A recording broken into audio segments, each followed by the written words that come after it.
This card is really interesting, possibly really good, possibly mediocre at the least, very strong niche card, and I don't know, it's like Obstinate Baloth. Anyways, welcome in fam, much love, Trav here.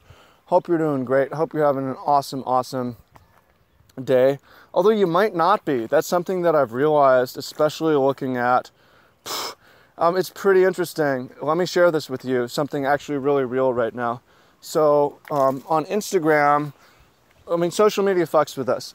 Instagram, I was watching this Elon Musk Joe Rogan interview, which I highly recommend checking out and listening to the whole thing, but they're talking about, okay, Elon Musk is saying Instagram makes people happier because we tend to compare with people. Comparison is the thief of joy.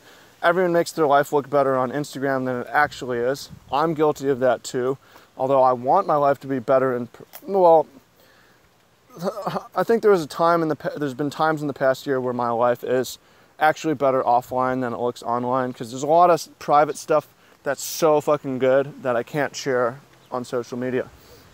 Right, but the point is, we tend to create this lifestyle where things look better than it actually is, and then happiness equals expectations minus reality. And through comparison, it makes ourselves unhappy. But something that I've been seeing on Facebook is a lot of people like, mental health. Facebook's different from Instagram.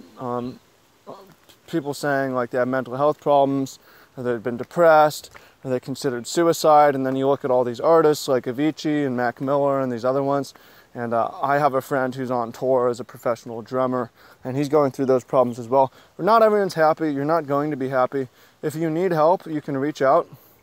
But I highly recommend calling friends, calling people close to you, and confiding in them. It happens.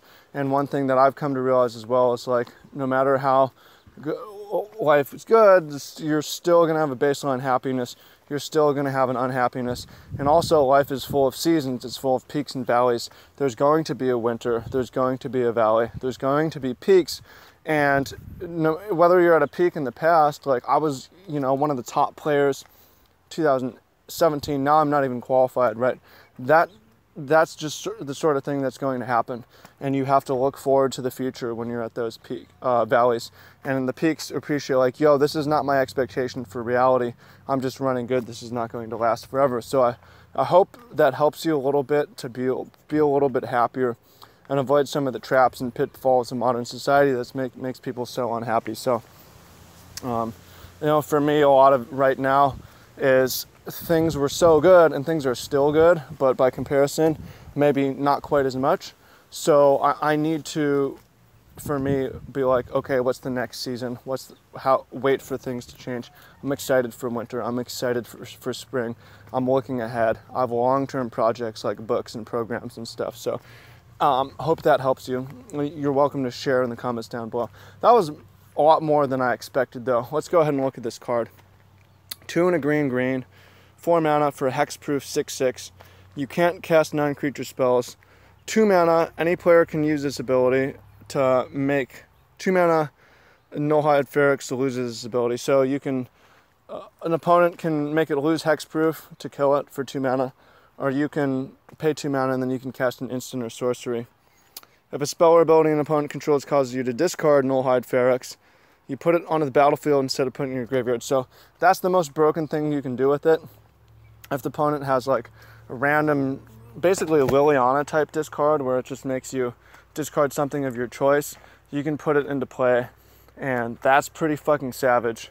Although for Extend or Modern, people play Obstinate Baloth, which has the same sort of ability.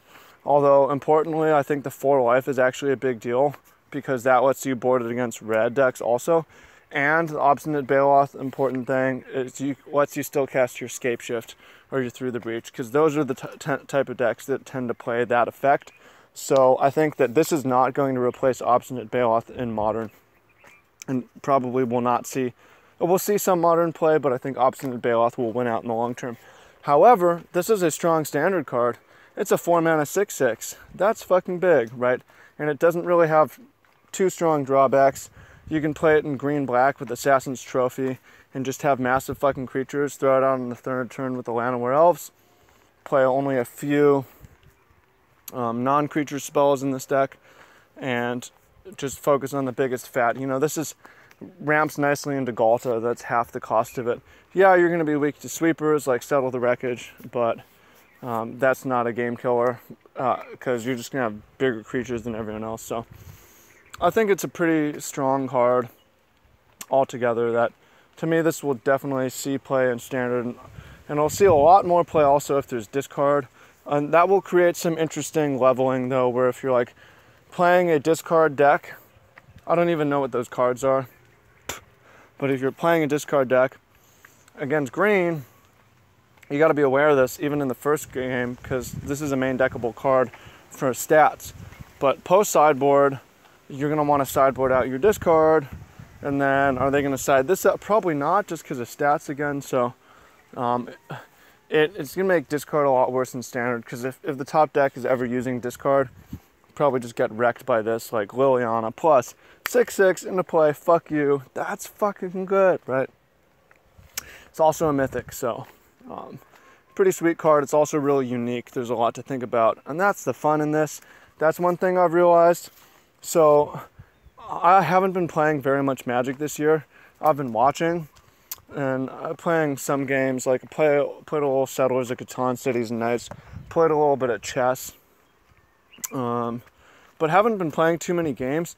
And one thing I found is that I'm missing that intellectual stimulation that comes with doing high-level strategy, sequencing, math, and so on. And I'm pretty thankful to have done it, because I can tell that it's changed my brain in certain ways that's advantageous to performing and systems-oriented thinking.